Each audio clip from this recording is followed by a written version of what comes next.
Most of us in Seattle relied on the caravan, which pulled through Seattle because it was the biggest settlement in the twilight. The caravan traded and restocked at the northern farms. It had taken me a month and negotiating a three-way trade to source the duster, something I could have had in my hands in under an hour back home in Boston. Lila straightened. I can enchant a bathrobe. The bigger question is, can you pay for it? Witches. Can't live with them and can't get them to do a measly enchantment without giving up a kidney. I shoved down the feeling of desperation that I felt rising deep in my chest. The Slayer trials were going to be difficult. Even the slightest upgrade to my gear would increase my odds of success. I couldn't panic. I reminded myself I was here to make a deal. What will it cost me? The witch hooked her thumbs into her apron. If you can't get me a better quality garment, I'll have to make up the difference in the runes. Demon horn is best for enchantments. I also need fresh Akoro squid ink, at least a pint, maybe two, a stinger from a death stalker scorpion to embed the ink into the leather. Of course, for such a large garment, I'll need at least 6 stingers, 8 to be on the safe side. Normally, I'd use silver dust to bind the runes, but if you really want them to last, it's best to blend the silver with black pearl powder, which can be tricky to find this time of... I raised a hand and cut her off. It's going to be expensive. I got it. How much? 43 ounces. No, actually, 45 due to the extra length. 45 ounces. I nearly dropped the duster. What? Hey, if you want protective runes that are going to buckle under a werewolf's bite, you're more than welcome to take your business across the market.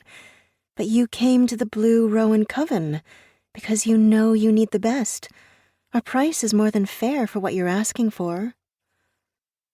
Today had started as a marginal day. One more day of waiting around for word from the Slayers. I was starting to worry that they wouldn't send for me. Lila's pricing just threw the day into the toilet. I didn't have that much silver. I'd sent the bulk of it for my mom's last treatment. The little silver I had remaining was already allocated between the rent from my little apartment and buying enough food to keep me conscious. I had 2 ounces of silver and a rock in my pockets. The rock was shaped like a wedge of cheese. I had big hopes for this rock. I did some more mental math. If I skipped dinners for the next month, I would barely have half the amount saved. I'd have more silver eventually, but only after the Slayers took me on. I let my eyes drift around the room, my vision filling with an almost holographic map of lines as my magic kindled. My magic scored pale green lines of light stretched across the walls and ceiling, drawing a diagram of force and stress. Those lines told a story that I read as easily as any book. Lila's little building had structural issues. My fingers itched to touch the arches. To save my mother, I needed to get into the Slayers. To get into the Slayers, I needed to survive their legendary trials. An enchanted duster was just the thing I needed to help me survive what could be the most brutal week of my life.